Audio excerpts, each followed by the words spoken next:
So the topic for today is,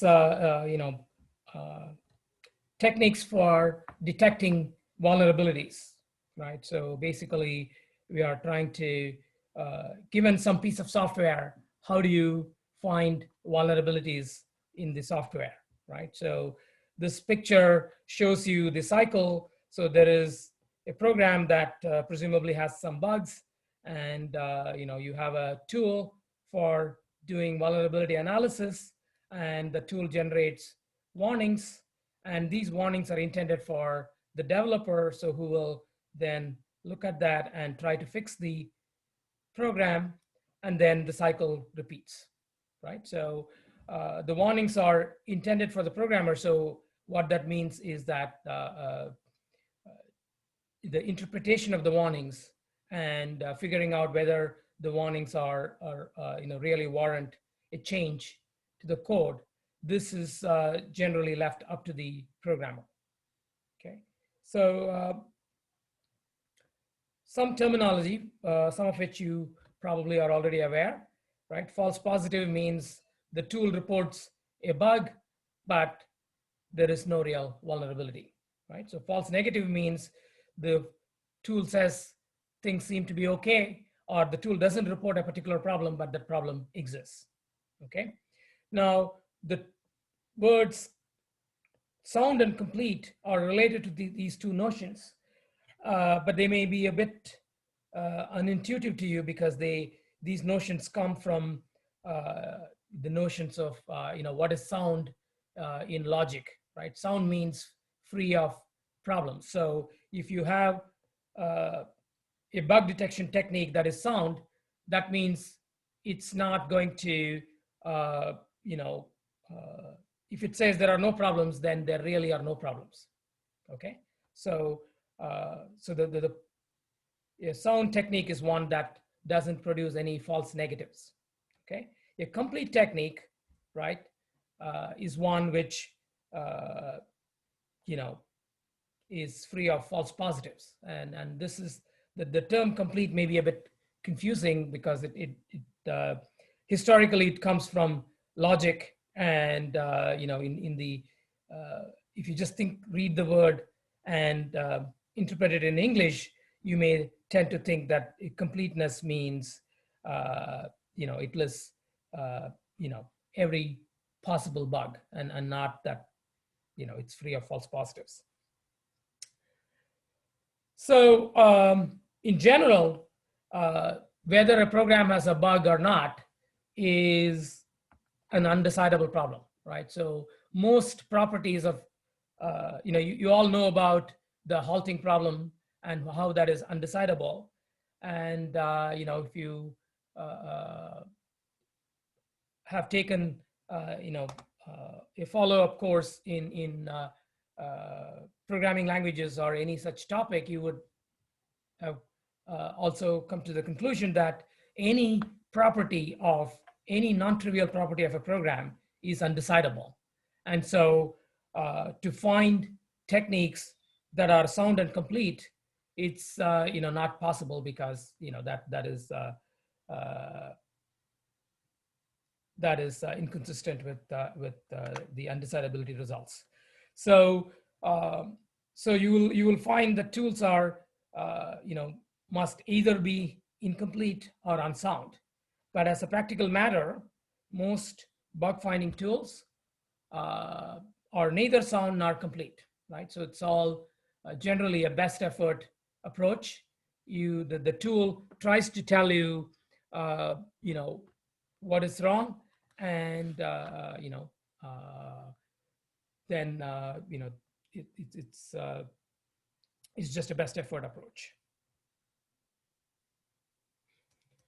Okay, so now in the earlier part of the course, we focused primarily on runtime detection and mitigation techniques, and one of the goals there was that you wanted to avoid false positives, meaning that if the system or tool tells you that there is a bug, you want to make sure that there is in fact a bug, because you don't want programmers to spend a lot of time chasing down dead ends, right? So things that seem to be a problem, but they really aren't a problem. So, so in the case of techniques like stack guard and so on, we wanted to avoid false positives, right? And we wanted to make sure that you specifically target a problem that you can detect accurately and you can mitigate, right? So, so whenever you can identify a problem accurately and mitigate it, then you would often follow that approach, which is to build in the technique into a compiler or some source code analysis tool, which can generally make sure that a particular class of bugs can be avoided. Same way when we talked about, when I briefly mentioned, web application development frameworks and how these frameworks can automatically avoid bugs like cross-site request forgery. Again, that those types of techniques, narrowly targeted techniques, can be implemented into some development level tool, and then you can generally forget about that class of errors from then on. So in contrast, the techniques that we talk about here are dealing with problems that cannot so easily be detected accurately, or nor can you count on a mitigation, easy mitigation. So, so because in a sense, you are fine, working with these hard to detect bugs, you must accept that it's going to be really difficult to find these bugs, and you cannot really count on most of the bugs being found. So one of the problems is that even if the bug exists, how are you sure you're going to find it? Okay, so ideally you want to find the bug before it becomes a vulnerability that is exploited in the wild. So that's what you want to do. Of course, it's difficult, but the goal of this kind of vulnerability analysis tool is, in fact, to find these bugs before they are before they become a problem, right? So the other advantage is that you don't have any runtime overhead, because it's essentially these analyses happen before the code is deployed, or on a testing platform, and not in the real deployment. And the third component is that you can take advantage of programmer knowledge, right? So again, if you take the example of stack smashing defenses, you aren't really requiring any programmer knowledge or anything like that. Those techniques are going to just work, and nobody needs to do anything about it. Whereas here, the techniques can leverage programmer knowledge, because once the error message is produced, it's the programmer who's going to interpret this error message and try to figure out how to fix it. So there are also drawbacks. One of the most important being that if somebody who is simply configuring and installing this piece of software is not going to be able to use this kind of technique. And this may be because you may not have the source code access, which may be required for doing this type of analysis, or the other problem is that they may not be in a position to understand the error message, because they don't know much about the code or what it does. Okay, and of course, as we said, the drawback is that it can suffer from false positives.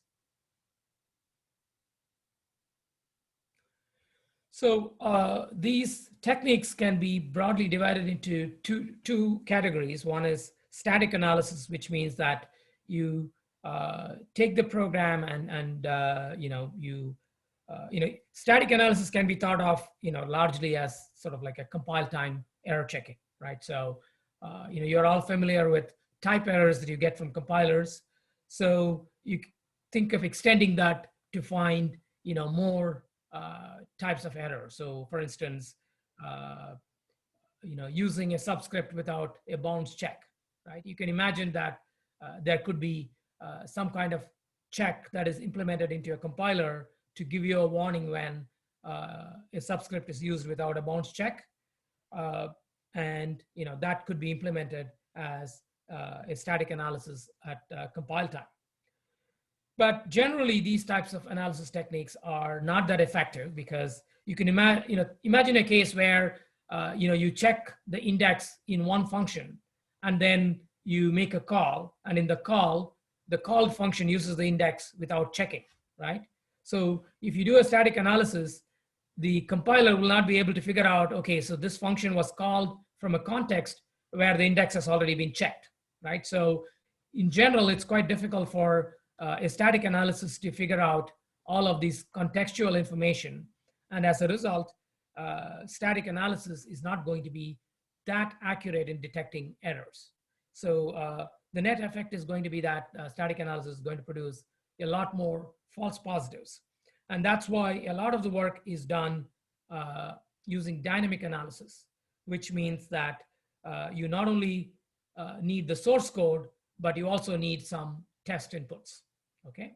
So when the test inputs are given, then you can run the program, and during the run, you can check whether certain things are done or not. So for instance, with a given input, if you run through the program, then you can check whether at runtime, a particular index was validated before it was used, right? And now, because you're doing it at runtime, your tool can keep a flag that checks whether a particular index was checked before, and even if the check and use are in different functions, you can still keep track of this. And as a result, dynamic techniques tend to be much more powerful, and they can avoid false positives to a much greater degree than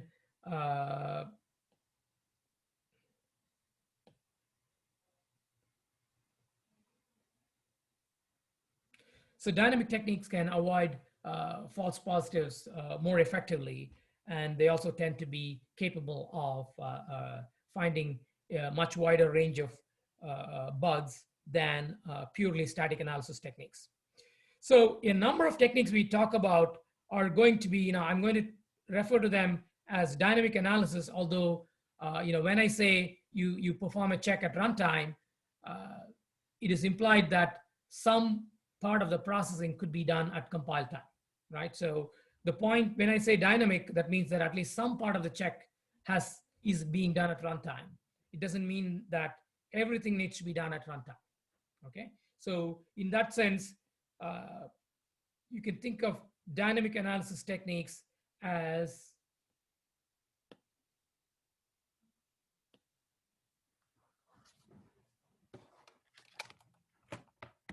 so the dynamic analysis techniques can be thought of as hybrid techniques, which do some work at compile time and the rest of the work at runtime.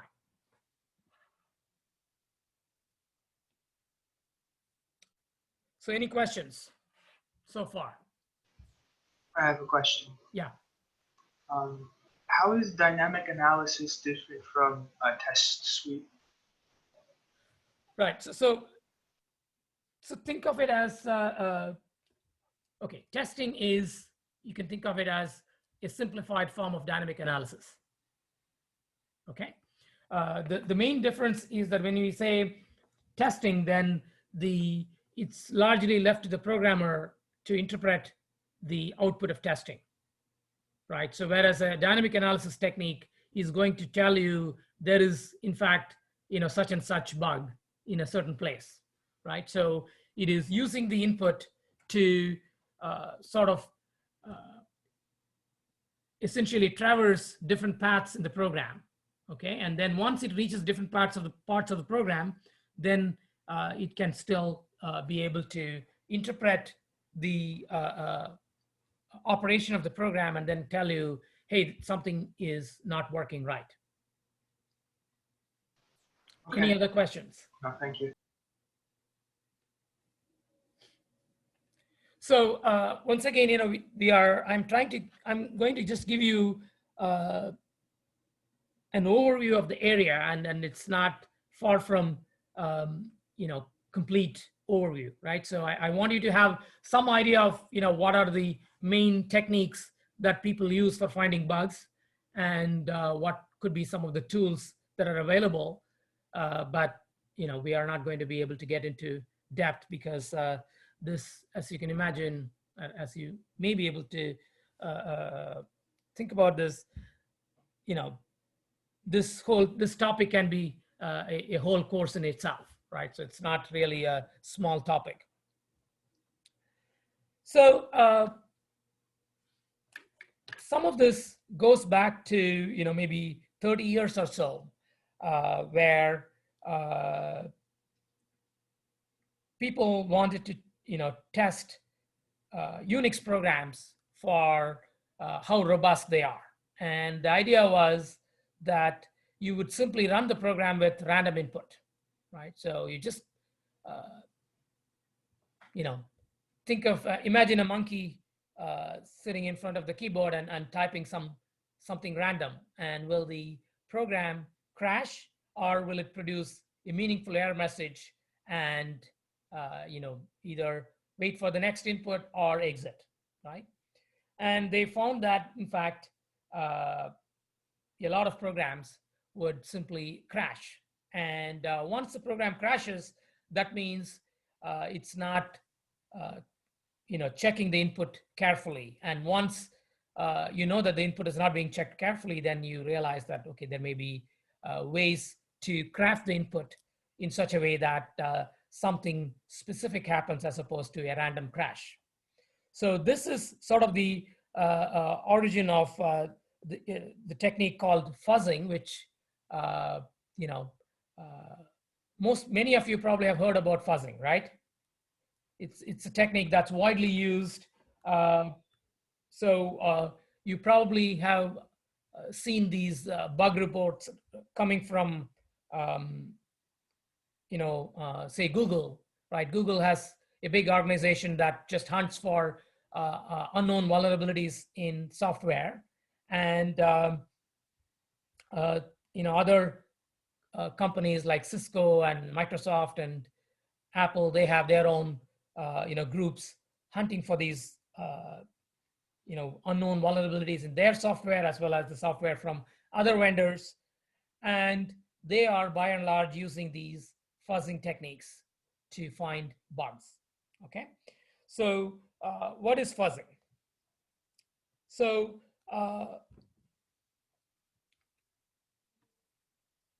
the technique of just inputting random values, right, is called black box fuzzing, right? Black box in the sense that you have no idea what the program is doing, right? And you don't know what the input means. So you have no idea, and you still want to check without knowing anything about the program or its input. So in order to use this, right, you could start with nothing, and then you could simply, you know, give random bytes as input.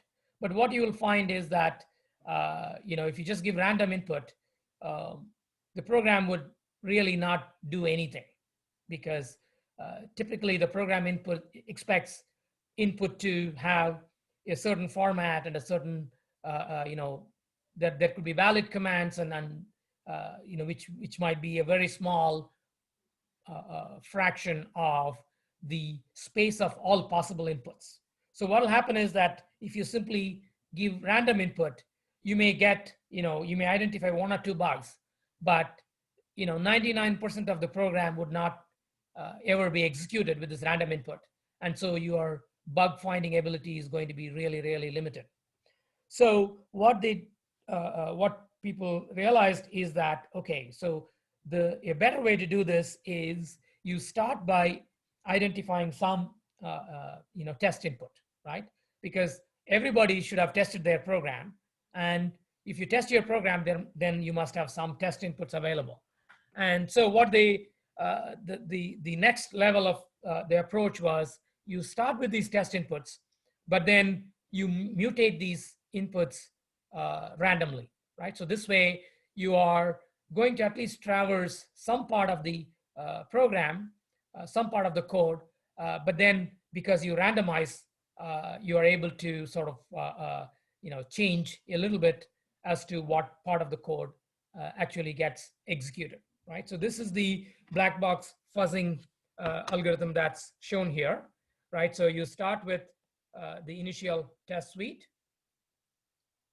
and notice that all that this fuzzing technique is going to do is going to tell you such and such input crashes, right? Causes a crash, and it doesn't tell you anything beyond that.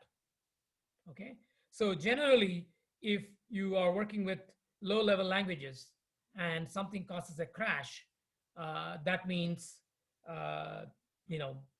that often means a buffer overflow or an injection vulnerability.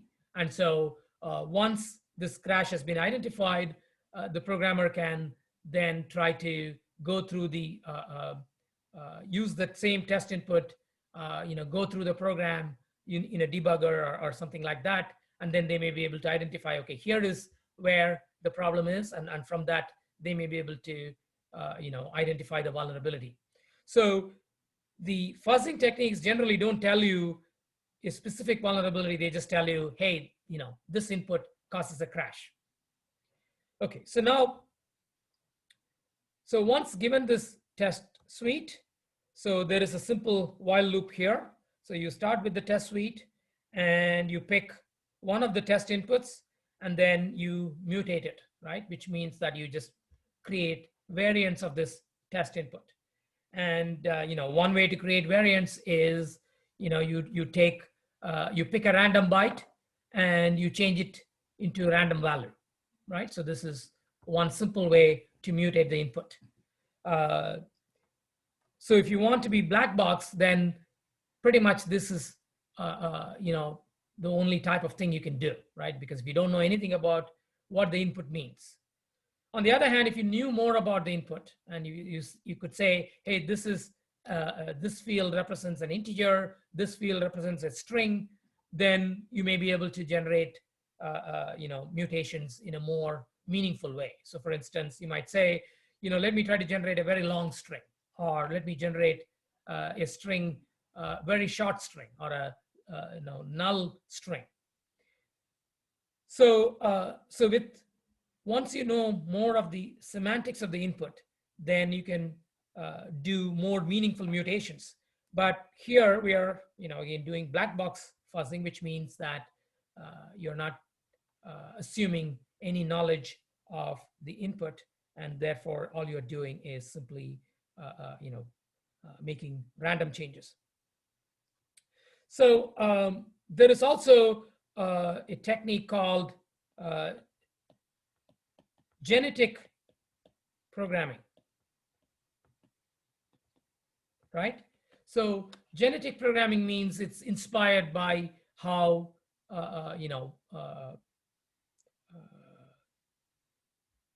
modeled after genes, right? So basically the idea is that you have this notion that by combining two inputs, right, in much the same way that genes are exchanged during cell division, right? So the same way, the idea is that you take two inputs and then you mix and match these two inputs to generate a third input. And this is something else that can be done in a black box fashion, right? So you take two inputs and somehow you mix and match pieces from the two inputs, and then now you get a new input, right?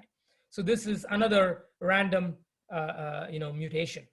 So once you generate these mutations, then you're going to do a run and check, which basically means you're going to run the program with that input and then see if it crashes. If it crashes, then you're going to add it to the list of inputs that crash the program, and ultimately when you're done with this, you're going to output this list of crashing inputs. So this is how black box fuzzing works. So the main problem with this black box approach is that it is a blind search, right? So in particular, suppose you create a mutation and this mutation, leads to new crash. Now, how can I somehow, I would like to know how this mutation is exercising something different from what I've already exercised using other inputs. So this is the kind of information that black box fuzzing doesn't provide, because it just says it crashed or it didn't crash. So in the end, this kind of a technique can produce, a million crashers, all of which are about the exact same bug, right? So it really doesn't give you any discriminating ability, and you don't really know how to prioritize among the crashers. So, so for this reason, for many, many years, fuzzing really didn't go anywhere, right? So yes, people saw that you can find some bugs, but once you find these, bugs that that are caused by, giving random input, you are done. And most of the real deeper vulnerabilities in the program are not being caught by these techniques. So that led to one major, idea and advance, which is called coverage guided fuzzing, right? So the idea is that you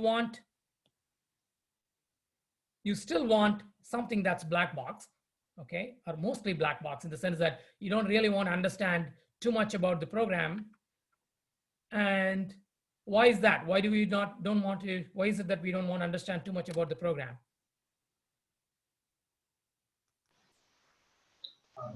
Is it because the pre-assumptions we make might influence what we decide to test, so we'd avoid certain inputs by accident?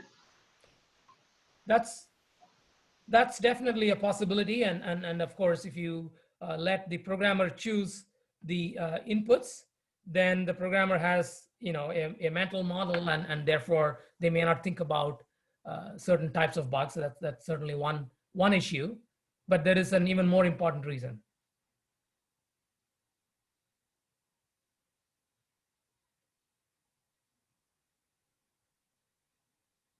Why do we not want the tool to know too much about the program?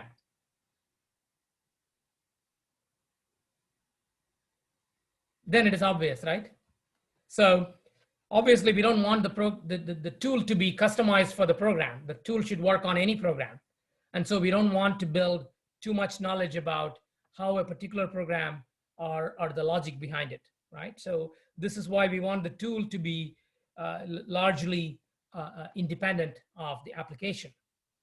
And so that's where this coverage guided fuzzing comes in, because you don't really have to know too much about the program, and still you can identify whether a particular mutation is allowing you to get deeper into the program or not. Okay, so what is coverage guided fuzzing? So the idea here is that you basically have some kind of a feedback, right? So you pick something from the test suite and you mutate it, and then if you want to see whether this mutation results in the ability to cover more of the program, right? Because in general, the more of the source code that your test input covers, the more likely you have caught the bugs, right? So you want to maximize the number of bugs you are able to catch.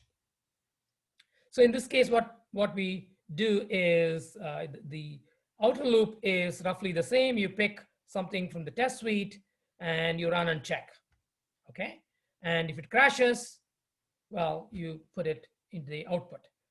But the most important part, which is really the secret sauce here, is that you are also keeping track of what parts of the program are being covered by this test input. And you're checking whether this mutation results in some additional parts of the program to be covered, which means that now you have an input that goes deeper into a program to parts of the program where you haven't looked for bugs. And therefore, since this particular mutation got you somewhere deeper in the program, it makes sense to dig further around this mutation. So what is going to happen is that this mutant is going to be added back to the test suite, right? So this is the feedback. So there is this new coverage decides whether the current mutant is actually useful. And if it is useful, then we are going to add it back to the test suite. And that makes it, gives you the feedback. And using this, you are able to gradually go deeper and deeper into the program. So for instance, initially, your test input may have taken this path, and then you do a mutation, and maybe XX changes to AX. And now, if you go through this, then you are able to take a different path in the program, which means that you have new coverage. And this new coverage causes this input AX to be put back into the test suite. So at a later point, you will mutate this further, which means that you might generate something like AB now, right? And now AB will take you here, and then further, it may take you on this path, right? So previously you went on this path, and then AX took you on this path. And now by mutating AX further, you're able to go on this path, right? So gradually, through successive mutations, you are able to cover much more of the program using this kind of a feedback signal that says, hey, you are onto something, you're getting somewhere, and continue this, right? That's the kind of signal that this feedback is providing, and that's what really makes this coverage guided fuzzing to be very powerful. And so this is coverage guided fuzzing is something that came around in the last 6-7 years, and it's really taken off. And so much so that before this coverage guided fuzzing was in place, there was a second technique called symbolic execution, which we will talk about briefly later on in this lecture. And all the researchers were working on symbolic execution because people thought, well, this kind of random black box fuzzing is just not going to go anywhere, right? And so almost everybody was working on symbolic execution. But then since this coverage guided fuzzing was introduced, people have realized that this technique is actually very powerful. And now most work in the field, right? So hackers finding bugs in real programs, they are relying almost entirely on this kind of coverage guided fuzzing tools rather than the symbolic execution technique.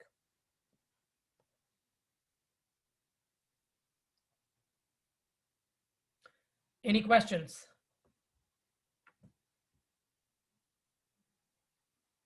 Professor? Yeah. Is this coverage guided fuzzing similar to like the unit test coverage we get when the developer writes the unit tests for the code? So the unit test can be used as your, say, your initial, test suite. Okay. Mm-hmm. Because it's something that already covers the program to some extent. But in the unit test is, not unlikely to be helpful to find a problem, because if you crash during unit tests, well, you have a problem, right? Mm-hmm. So you take the unit test, and then you mutate it to find, things that can, because when you mutate it, then those would be inputs that the programmer probably wouldn't have tried. And so you will be in this, black box fuzzing, domain. And, but that only gets you sort of, very slight variance of your test input. Whereas if you do coverage guided fuzzing, then you're going to actually get, a lot farther, right? So there's no comparison in how far you'll get using this versus, random. So essentially you can think of random as 0 and so this is something, finite that gets you farther, but random mutation is like 0, right? It just doesn't really get you anywhere. And also the coverage of this will depend upon like the type of initial tests which we have given, right? Like will it as a so again, the point here is that, for instance, you started with in this particular example, right? That's shown here, right? You started with some random input, right? Yeah. So XX means something random. And then you tried to mutate bytes one at a time, and eventually you'll come up with the value A for that byte, correct? Yeah. If you successively tried different values for that byte. And the moment you hit on A, right, you are able to get new coverage. And now you're going to say, hey, this AX is good. So I'm going to put it back in my bucket. Okay. And now I'm going to systematically mutate more bytes in this input. Okay. And now you will get to AB. Okay. Because if you didn't have this feedback, then imagine what will happen, right? Let's say you have, you start with XXXX, right? And let's say the bug is going to be exercised if you have ABCD, right? So if you want to generate XXXX and, just use random mutation to generate ABCD, right? That is 2 to the power 32 search space, right? Because each byte is, 8 bits. So if you have 4 byte, all possible 4 byte values will be 2 to the power 32 values to be tried. Whereas here, what you're going to do is you're going to try all possible values for the first byte, which is 256 combinations, right? And that, once you get A, it gets you further into the program. So you're going to put that back in your test suite. And now you will try to, mutate all possible values for each byte once again. So there'll be another 256 possible values and so on. So essentially in 1024 attempts, you would have generated ABCD, right? Or, you can do, the point is that you will generate only a small number of variations before you get to ABCD, versus if you didn't have any kind of feedback, then you will have no option except to do 2 to the power 32 before you get to ABCD. Does it make sense? Yeah. So that's the whole point, that it gives you some direction, right? So am I going in the right direction? Because if you have some signal that says, hey, you are going in the right direction, then you can search further in that direction instead of just, blindly, shooting off in all directions. Okay. Any other questions?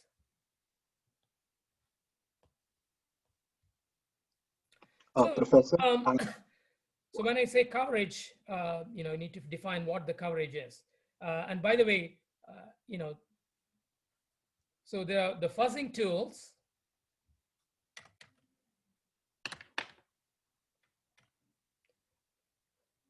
so the fuzzing tools automatically build in information about what statements of the program are being covered and so on, right? So this can be done, you don't have to do this at the source code level. You can also do it at the binary level, right? Because there are still branches in the binary, and whether you are reaching a particular location in the program or not, right? So that can decide whether you have new coverage or not. So, so it doesn't have to be done on source code, although there are some fuzzing tools which operate on source code, and there are some fuzzing tools that operate on binary code. But by and large, both of them, both approaches work. So a statement coverage means a particular statement in the program is being covered, right? Meaning it's being executed, right? So if you have a source code based tool, it'll, statement would be a statement in the source code. If you're talking about a binary level tool, a statement would be an instruction. Okay. So the in addition to statement coverage, you can have what is called an edge coverage, right? Edge. So if you think of this as a program, right? So you have a test here, and so each of these would correspond to statements in the program, right? Each of the nodes in this picture correspond to statements in the program, and each of these arrows correspond to edges, right? So you can, for instance,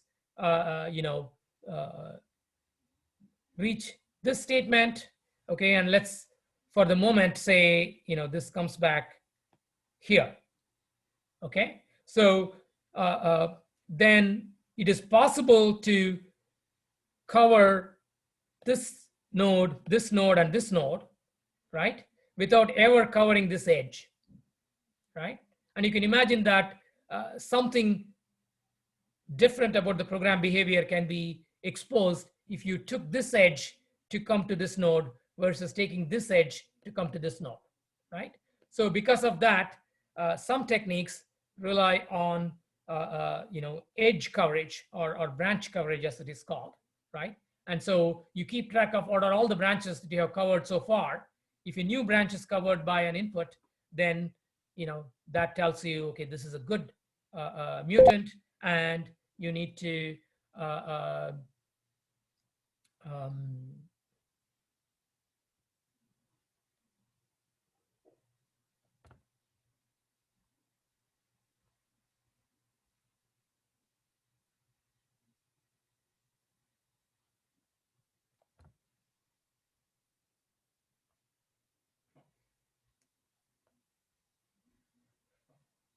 yeah, that tells you that, okay, you're having new coverage, and therefore this input is something that we should look at more carefully. You can take it one more step. You can say, I don't have to, in addition to counting whether an edge is taken or not, I'm also going to count how many times the statement or the edge is taken. So you can imagine that if I go through a loop, once, that may not be enough. Maybe I have to go through the loop many times. And so counting the number of times a statement is executed or an edge is executed will give you an idea of, will again allow you to, uncover behavior that you might not otherwise be able to uncover. And path coverage means that you're looking for the entire execution path. This is, generally difficult to use because most programs have infinite paths, and so because if you depending upon the input, some loops may go forever, right? So a path means you have to go through this loop many times before coming out, right? So as a result, covering an entire path or using coverage based on the entire path is generally not feasible. So we often stop here with the counted coverage. Most tools, really, stop at edge coverage, but then you can often go to the next step and do counted coverage. But that's kind of where you stop. And even in counted coverage, you have to be very careful because you can't really say, I'm going to,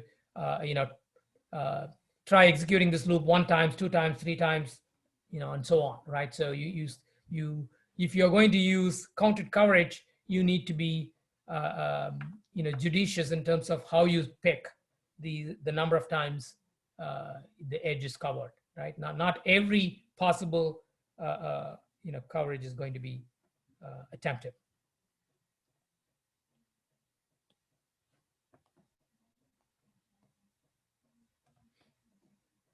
Okay, so this example kind of shows you you know, one of the problems that is faced by, you know, this path explosion problem, which relates to how many times, you know, things such as loops are, you know, executed. And notice that this loop here, although it's a loop, it's actually just going through, you know, all of the input. So it's actually that the input itself is, you know, 100 bytes long. And because if you go through this loop, with each iteration, you could either stop there or you could continue, right? So that means this branch has two possible outcomes in each iteration. And therefore, the total number of possible paths here is 2 to the power 100, right? Because each time, you know, you have, you know, two possible outcomes. And so you can easily see that, you know, this can take you to, you know, into 2 to the power 100 paths. So what are the two possible outcomes? That is whether the ith character is an A or not an A, right? So this is an A, and this is, you know, not an A, right? So this may be for I equal to 0, and this is I equal to 1, right? And I equal to 2, and so on. So if you think about this path, then there are, you know, 2 to the power 100 paths, because, you know, you have this on both sides, right? Because you, at I equal to 0, you could have A or not A, and then you still have to examine I equal to 1 and I equal to 2 and I equal to 3 and so on. So very easily you have this path explosion, and so this is what makes, you know, bug finding very hard, because there are just far too many paths to be examined.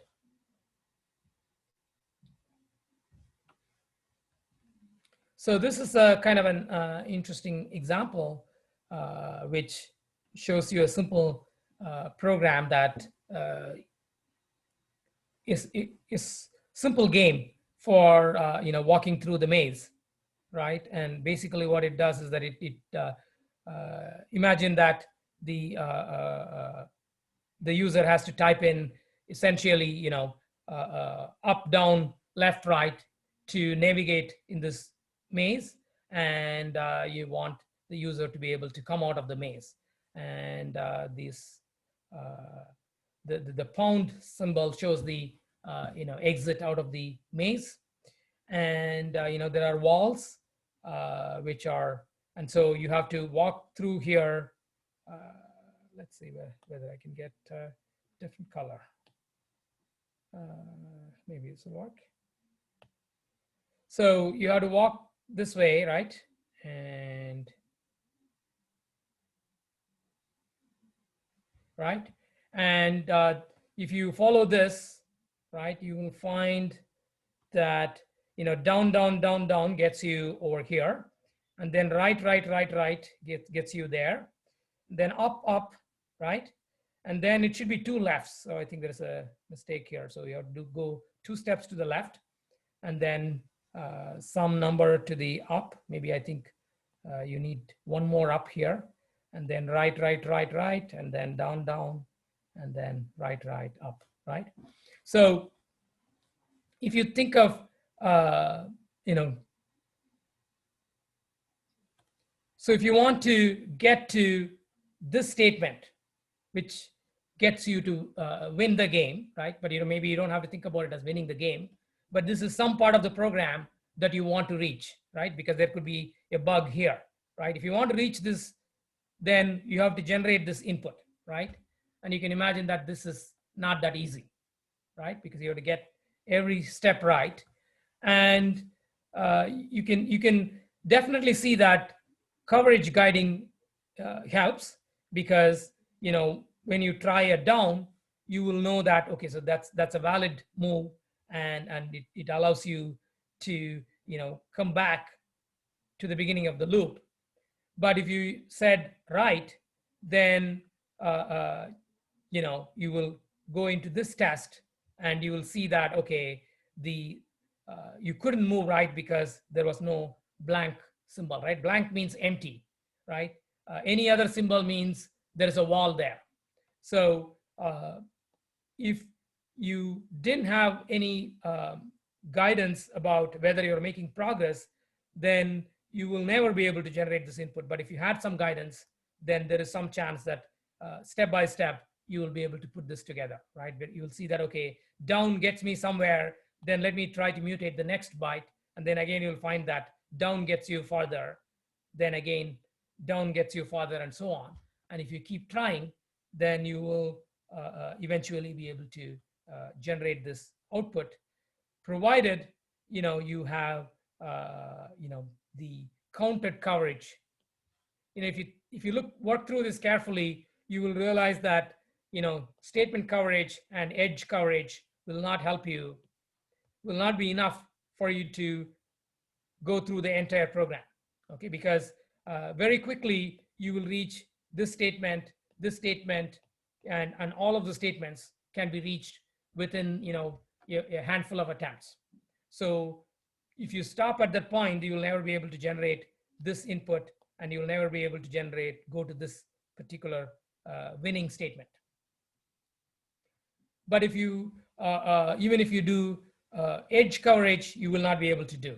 What you need to do is you need to be able to go through this loop many times, right?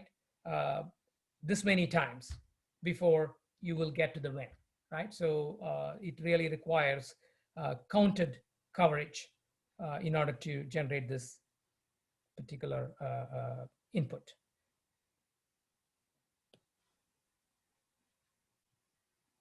So AFL is a very widely used tool that you can download and try, and it's something that can take arbitrary programs and try to and generate inputs for them, and get you and find some bugs for you, right? And it has a console like this which shows how long it has been running and how many bugs it found and so on, right? So it's been used to find lots of bugs. So I'm not going to, obviously I'm not going to try to explain any of these bugs to you. An interesting thing is that, one domain where this tool has been used is finding bugs related to file formats, right? In particular, image formats, because images are easy to send to people. And if there is a bug in image parsing, then that allows an attacker to easily execute code on your machine. So people were trying to look for bugs in image handling programs, let's say JPEG images. And one of the things is that JPEG images are quite complex, right? They have a particular format, and to generate something that's valid with respect to that format can be quite difficult because it requires a lot of knowledge about the input.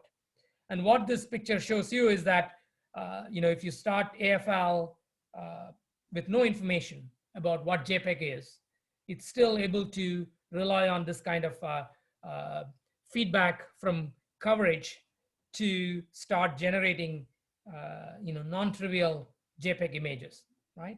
So you can see that here are some examples, right? They're all very small images because to generate a large image will take far too much time, right? It just takes essentially forever. But small images can be generated by simply doing random mutation and coverage guided feedback. You can generate these small JPEGs from starting from nothing,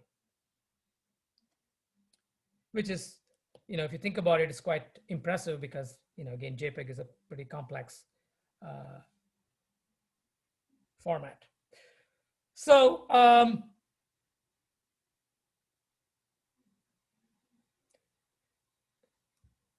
fuzzing works well so far. To show that it works well, we have been using sort of like a character type inputs.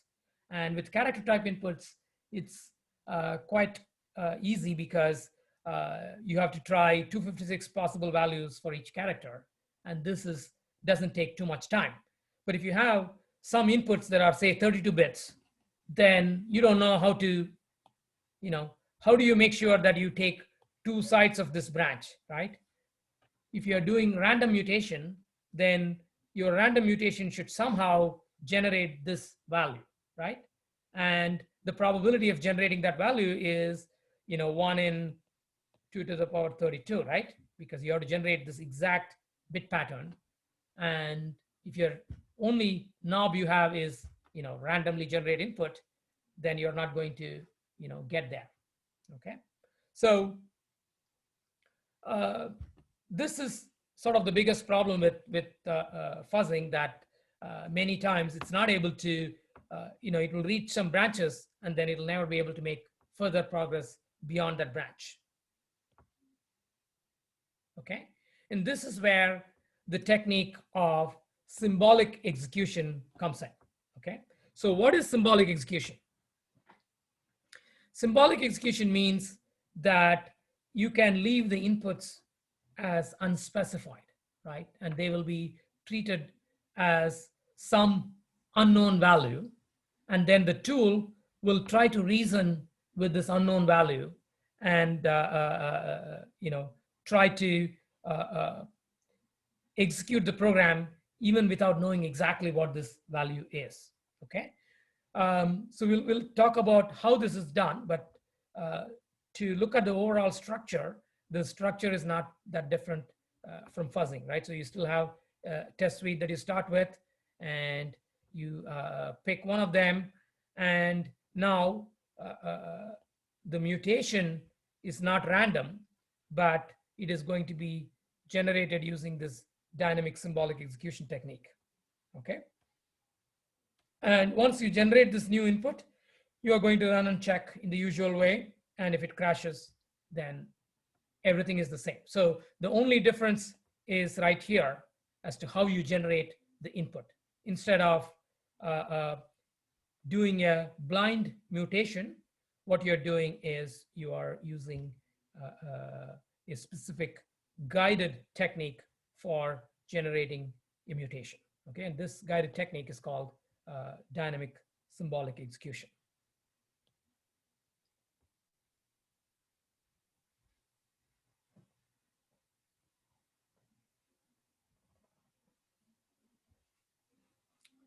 So the idea is the following, right? So the idea is that if you have some input,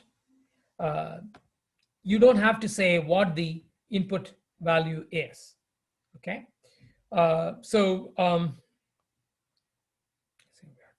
Okay.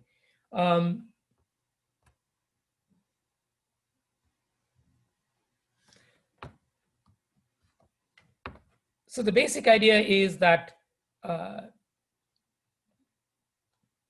so you have the statement that says A equals input of 0 plus 5, right? So with dynamic symbolic execution, you don't have to define what is input 0 is, right? You just leave it as a symbolic value. Let's call it X, right? And the system will say A equals, let's go to the black color. Okay, so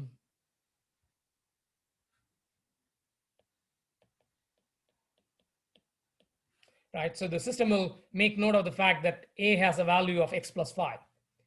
Then you check A equals 42, right?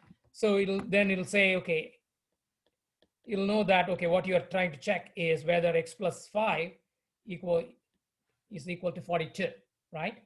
So now you have a condition on this value, right? On this check. So at this point, the symbolic execution engine has some additional information, which is to say that, okay, if I generate a value of X that satisfies this input, then I will go down on that branch. If I generate a value of X that does not satisfy it, then I will go down on this branch. So the point is that the tool now knows exactly how to make the program go down on this path and this path, right? So this is not really a random chance. It is based on exactly what the program is doing and what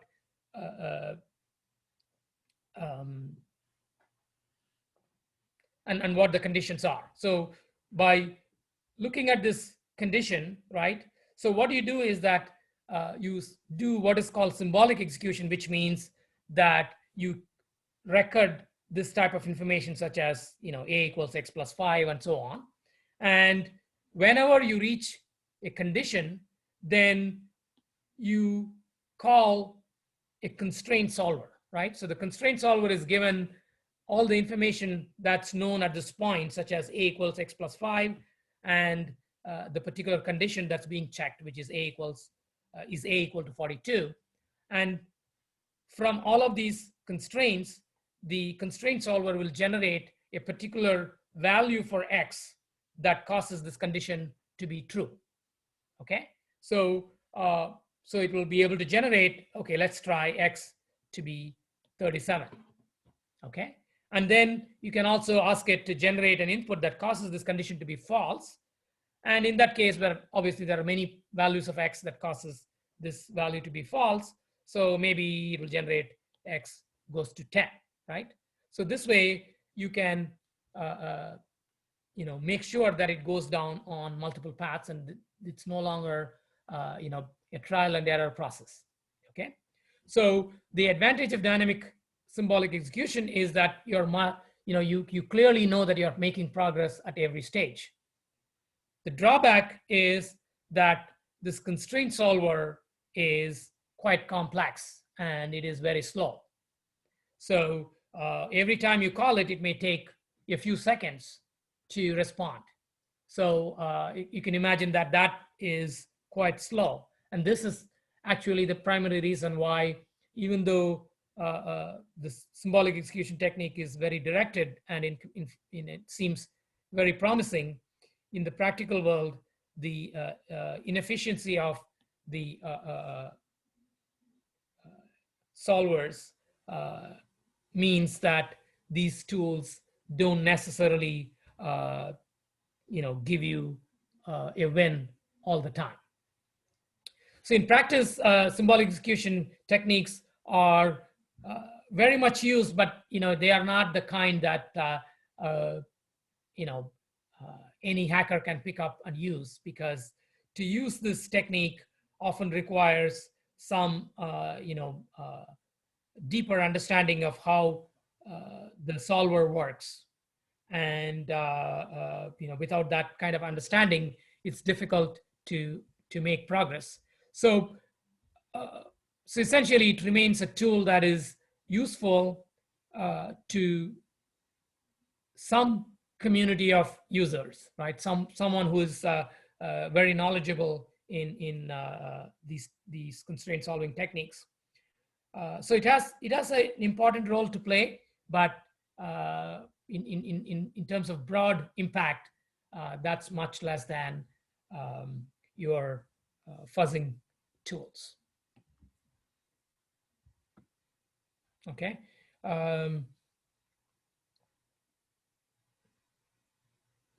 Yeah, so there are a few more slides that essentially expand on what I just said.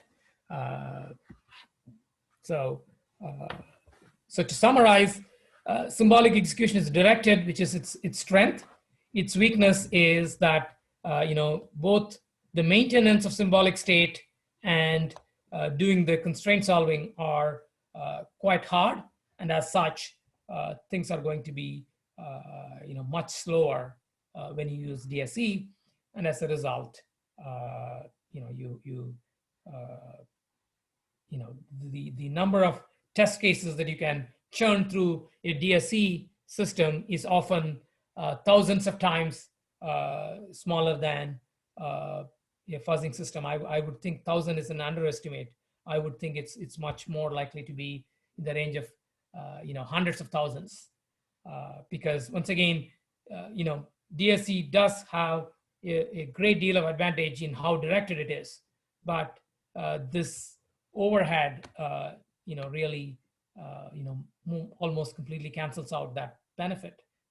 And so in real world settings, DSC is not winning that much.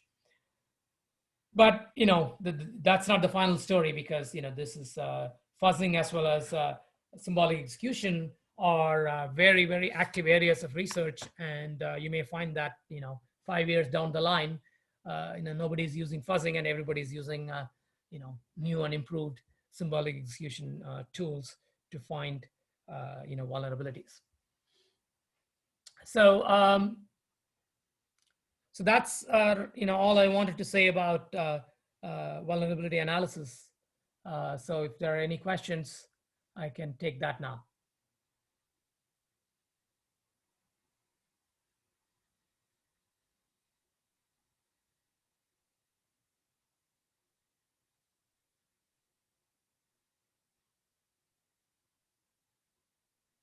Couldn't have been that clear, and couldn't have been that unclear either, right? Yeah. So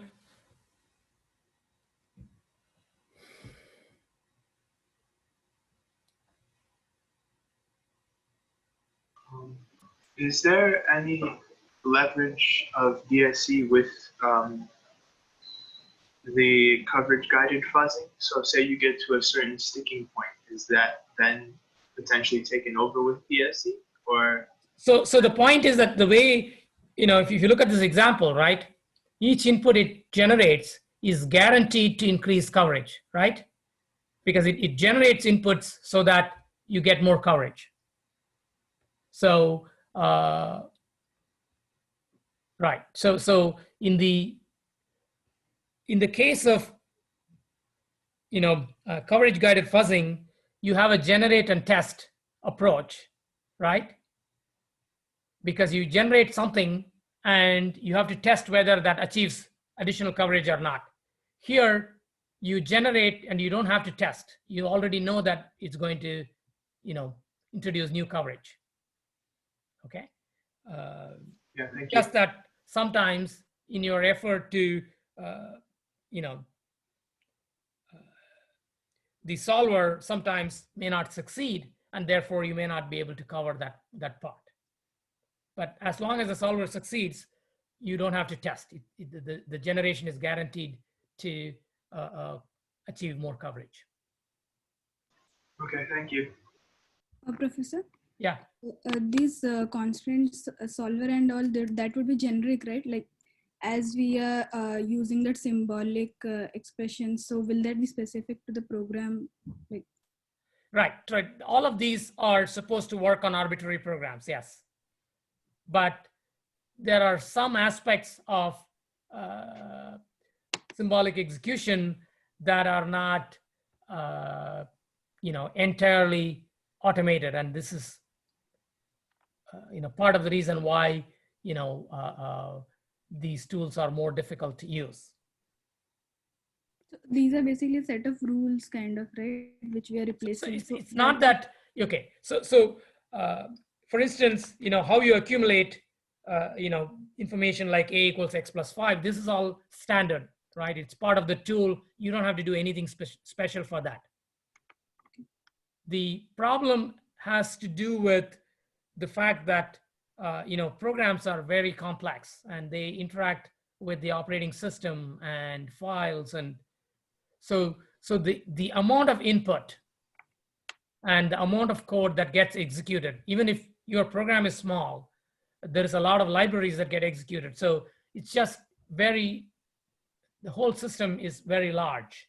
And the difficulties that symbolic execution have to do with some of those, real world issues than difficulties in automating specific steps about how you, update symbolic state or how you call the constraint solver. All of that is under control. It is just that the real world is very complex and there are lots of inputs. It's, you might think of input as something, but the program looks at environment variables. It looks at signals and so many other things. And in a sense, all of those are inputs. And when you try to make all of them symbolic, it becomes a problem. So think about a program, right? The very first thing that a program does is it tries to load libraries. Now, if you make that symbolic, what are you going to get, right? So there are limits to what you can make symbolic, and that's where the problem comes. So if I show you a simple program like this one,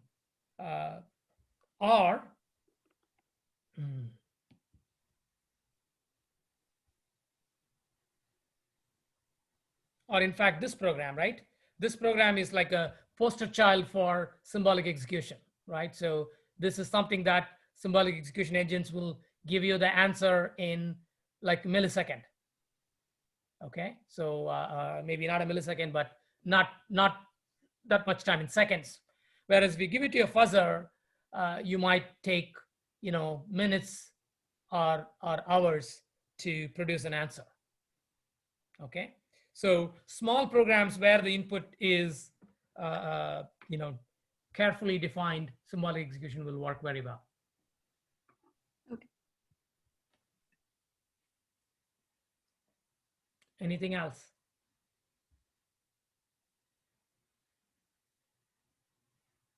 Okay, very good. So we will have a quiz at the beginning of the next on Wednesday, and then we'll continue with the class. Okay, very good. So see you Wednesday.